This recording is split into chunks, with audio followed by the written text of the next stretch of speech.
If the only thing protecting your dental office is the box your internet company gave you, you are connected to the internet, but you are not secured. And I know that sounds blunt, but today we're going to talk about one of the most common misunderstandings I see in dental practices. The belief that the Comcast modem on the wall is a firewall. It's not. And that confusion can cost you. I'm Michael Amador, and this is Bytes and Bristles, where we break down the tech and security side of modern dentistry so you can focus on your patients. Today we're talking about something simple but important, your ISP modem. What it actually does and what it actually does not do. And why the name firewall has caused years of confusion in dental offices. If you're unsure what model protects your practice, this episode is for you. Let's start with the basics.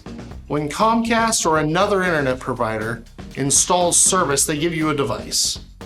It might sit in a rack, it might sit on a shelf, it might blink green lights all day. Its job is simple. It connects you to the internet. It routes traffic between your internal devices and the outside world. And it performs something called network address translation, or NAT. That sounds complex, it's not. It just hides your internal computer addresses behind one public address. But that's connectivity, that's not protection. If your practice management system loads and your Wi-Fi works, the modem is doing its job. But security, that's another story. Here's what your ISP modem usually does not include. No intrusion prevention system, no deep packet inspection, no advanced malware filtering, no real-time threat intelligence, no active monitoring, no security team watching alerts. If ransomware attempts to communicate with an infected device inside your office, the modem doesn't analyze that behavior. If someone scans your network from overseas, it doesn't flag it in a meaningful way. It passes traffic from here to there. It's doing its job. That's it. Think of it this way. Your modem opens the front door. A real firewall checks IDs, watches cameras, locks the side entrances, and calls police when needed. They're very different tools. Now let's talk about how we got here. At some point, someone casually referred to the ISP device as a firewall. Maybe it had basic filtering feature, maybe it blocked a few ports, and somehow the name stuck. Now when I walk into dental offices and hear, "Oh yeah, we have a firewall, Comcast installed it." No, they installed a gateway device with minimal filtering. Would you know the difference between a $200 modem and a true security appliance? Most dentists wouldn't, and that's okay. Your job is dentistry, but here's the important part. Cyber criminals know the difference.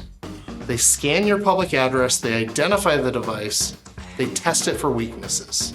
If all they see is a basic ISP gateway, your practice becomes an easier target. You store protected health information, insurance details, payment data, social security numbers, imaging files. That data is valuable. A real business-grade firewall can inspect traffic, block known malicious domains, segment your network, log activity for compliance, support secure remote access, provide visibility into what's happening inside your network.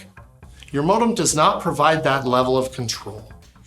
So what I'd like you to take away from today is, you should find the make and model of the device protecting your network.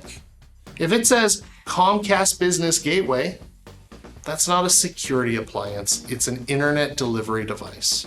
There's nothing wrong with using it for connectivity, but it should not be your only layer of defense. If you're unsure what's protecting your practice, that's worth checking. Today's message is simple. Connectivity is not security. Your ISP modem hands out internet. It routes traffic. It performs basic translation. It does not actively defend your practice. Somewhere along the way, we started calling it a firewall. And that naming practice has left many dental offices exposed. You lock your office doors at night. You protect controlled substances. You install alarms. Your digital front door deserves the same level of attention. If this episode got you thinking about your practice's network protection, take a few minutes this week to verify what device is actually guarding your data. And if you need help understanding the difference, reach out. Remember, stay secure, stay compliant, and keep your practice running smoothly. Until next time.